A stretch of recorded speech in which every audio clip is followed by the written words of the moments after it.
जिंदगी में सबसे बड़ा बदलाव तब आता है जब इंसान हार मानने के बजाय अपने हालात बदलने का फैसला करता है।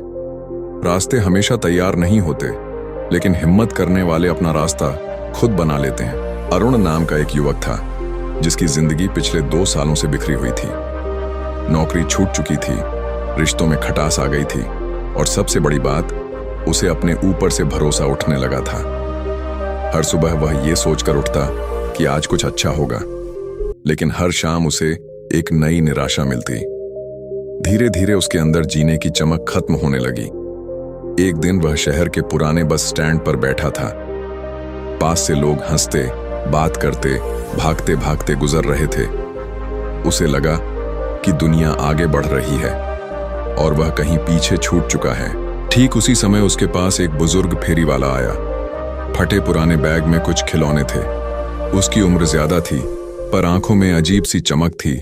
फेरी वाले ने मुस्कुराते हुए पूछा, बेटा, इतना उदास क्यों बैठे हो? अरुण ने झुंझलाकर कहा, आप नहीं समझेंगे, मेरी जिंदगी खत्म हो गई है। बूढ़ा हंस पड़ा, जिंदगी इतनी सस्ती थोड़ी होती है बेटा, क्या हुआ है? अरुण ने मन भर आया तो सब बता दिया। नौकरी जाने की वजह, घर वालों की नाराजगी, पैसे की कमी और सबसे ज्यादा खुद पर भरोसा खत्म होना। बूढ़े ने चुपचाप सुना और फिर बोला, जानते हो, मैं जवान था तब भी बहुत परेशान था।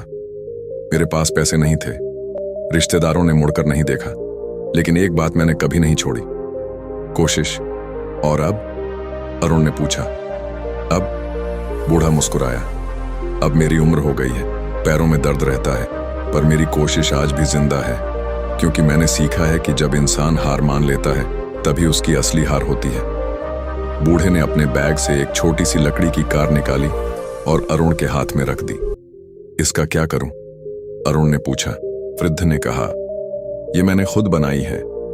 जब मेरे पास कुछ नहीं था तब यही छोटी चीजें मुझे चलाती थीं। इसे रख लो, जब भी हिम्मत टूटे याद कर लेना कि कोशिश इतनी छोटी भी क्यों ना हो, लेकिन होती जरूर रहनी चाहिए।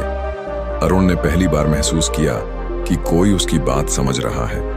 किसी अनजान बूढ़े ने उसे वह सहारा दिया जो शायद लंबे समय से उसे चाहिए था। उस रात अरुण घर लौटा तो दिल थोड़ा हल्का था। उसने इंटरनेट पर नौकरी ढूंढना शुरू किया। कई जगह रिज्यूमे भेजे, कुछ ने जवाब नहीं दिया, कुछ ने मना कर दिया, पर इस बार उसने हार नहीं मानी। कुछ दिनों बाद एक छोटी डिजिटल मार्केटिंग कंपनी ने उसे इंटरव्यू के लिए बुलाया। अरुण ने अच्छा परफॉर्म किया, लेकिन फिर भी चयन नहीं हुआ। वह थोड़ा टूटा, पर उसी रात बुजुर्ग फेरी वाले की दी हुई लकड़ी की कार हाथ में आई। उसने खुद से कहा, कोशिश छोड़नी नहीं है। दूसरी, तीसरी, चौथी जगह उसने फिर प्रयास किया। लगातार 6 इंटरव्यू उसने दिए और हर बार रिजेक्ट होता गया। पर इस बार वह पुराना अरुण नहीं था। अब उसमें एक नई जिद थी, आखिरी कोशिश तक डटे रहना है। आखिरकार 7वें इंटरव्यू में उसे नौकरी मिल गई। छोटी कंपनी थी, सैलरी भी कम थी, लेकिन जिंदगी को दोबारा पकड़ने के लिए यह एक बड़ा कदम था। पहले महीने उसने जमकर मेहनत की, रात को देर तक सीखना, हर काम को ईमानदारी से करना और सबसे बड़ी बात, खुद पर भरोसा रखना। धीरे धीरे उसकी मेहनत रंग लाई। कंपनी ने उसे नए प्रोजेक्ट का हेड बना दिया। कर्मचारियों में उसका सम्मान बढ़ने लगा और कुछ ही महीनों में वह अपनी पिछली जिंदगी से कहीं बेहतर स्थिति में पहुंच गया। एक शाम ऑफिस से घर लौटते हुए वह उसी पुराने बस स्टैंड के पास से गुजरा। उसने देखा, वही बुजुर्ग फेरी वाला बैठा है, वही खिलौनों का बैग, वही मुस्कान। अरुण उसके पास भागता हुआ गया। बाबा, आपने मेरी जिंदगी बदल दी।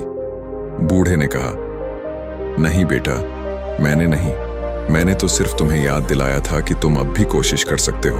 तुम्हारी जिंदगी तुमने खुद बदली है, अपनी आखिरी कोशिश से। अरुण की आंखें नम हो गईं।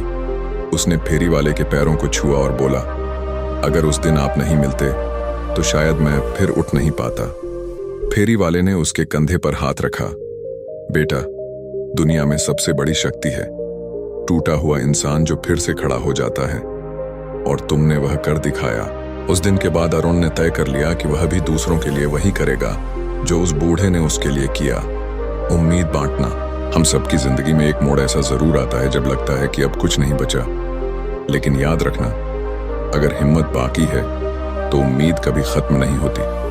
बस एक आखिरी कोशिश, वही पूरी कहानी बदल सकती है।